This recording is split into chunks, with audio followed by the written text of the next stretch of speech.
Oi pessoal, tô de volta com pequenas dicas, grandes resultados e hoje eu vou falar sobre algo que é resumidamente simples, porém muito corriqueiro nos escritórios de contabilidade, especificamente no departamento da área fiscal. Eu vou falar sobre o cálculo da diferença de alíquota, ou seja, quando a sua empresa ela adquire mercadoria de outro estado, né, como se calcula, como observa isso na nota fiscal, o que fazer, qual o primeiro passo, vamos entender um pouquinho sobre isso. A primeira observação a ser feita aqui, né, a diferença de alíquota quando a destinação das mercadorias compradas de outro estado para serem destinadas à nossa empresa, que está localizada aqui no estado de Minas Gerais, e a destinação dessas mercadorias são para uso, consumo e ativo imobilizado, isso se encontra lá no nosso regulamento do ICMS de Minas Gerais, na parte geral, artigo 55, parágrafo 6º, inciso 1º, e também na orientação SUTRE, número 002 de 2016, no qual fala do cálculo em relação à diferença de alíquota. Não vou entrar aqui em relação à antecipação, quando essas mercadorias, elas são adquiridas por empresas do Simples Nacional. Então, por enquanto, nós vamos ficar só com as empresas débito e crédito que adquirem essas mercadorias que são destinadas ao uso, consumo e ativo imobilizado. Então, vamos lá. A primeira observação a ser feita quando a pessoa pega a nota fiscal, né, é relacionado à situação tributária da nota fiscal. O que é a situação tributária da nota fiscal?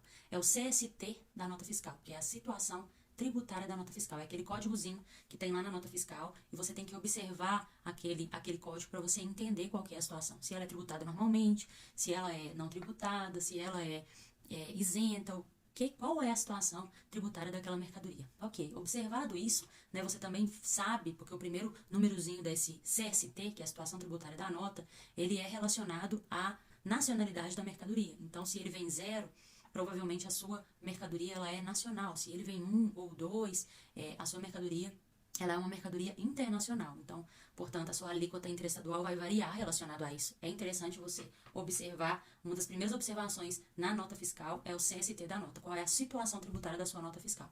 Depois de observado isso, né, você vai observar também se essa mercadoria ela não é substituição tributária.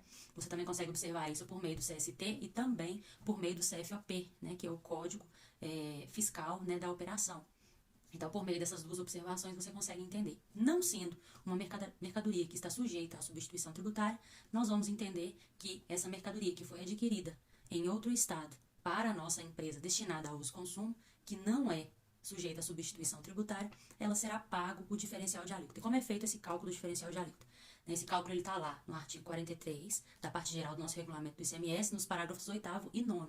Né? E o cálculo, resumidamente, vai ser assim, como um exemplo simples, né, você vai pegar o valor total da operação. Então, no exemplo simples aqui, vamos pegar um valor de R$1.000. O valor da sua nota fiscal, vamos supor que ela é R$1.000. Você vai pegar esse valor total da sua nota fiscal, vai excluir o ICMS, aquele ICMS que está destacado na nota.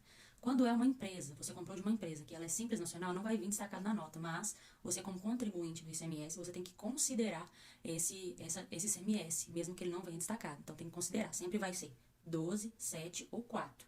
Alíquotas interestaduais não vão fugir disso. É uma dessas três, 12, 7 ou 4. Vai depender da região e se a sua mercadoria é importada ou não. Okay? Então, vamos supor que no nosso exemplo, que a nossa alíquota ela é 12%. Então, 12% da nossa operação, que é R$1.000, é 120. Então, nós vamos pegar os R$1.000, vamos diminuir, excluir o ICMS, né? Então, nós vamos ficar com uma base de cálculo de R$880. Dessa base de cálculo, né, nós vamos aí diminuir a alíquota interna. E para fazer isso, nós vamos usar, né, o cálculo matemático, que vai ser uma divisão de 1 menos 18%, que é a nossa alíquota interna. Depois de fazer isso, né, então nós vamos ter a base de cálculo de 880 e dividir por 0,82, porque 1 menos 18 vai ser o 0,82. Nós encontramos uma nova base de cálculo, no qual nós vamos multiplicar pela nossa alíquota interna, e aí nós vamos excluir o ICMS destacado novamente. E aí nós vamos encontrar o valor a ser pago da nossa diferença de alíquota em relação a essa operação. Em relação aos códigos, né, de recolhimento, quando é a mercadoria destinada ao uso, consumo e ativo imobilizado, o recolhimento vai ser no 317, dígito 8. Né? Então, o DAI para recolher aí vai ser nesse código, 317, dígito 8. Em um outro vídeo eu vou falar sobre antecipação, vou falar sobre substituição tributária e outros. Então, eu peço que você curte esse vídeo, que você comente, que você interaja comigo. Até o próximo.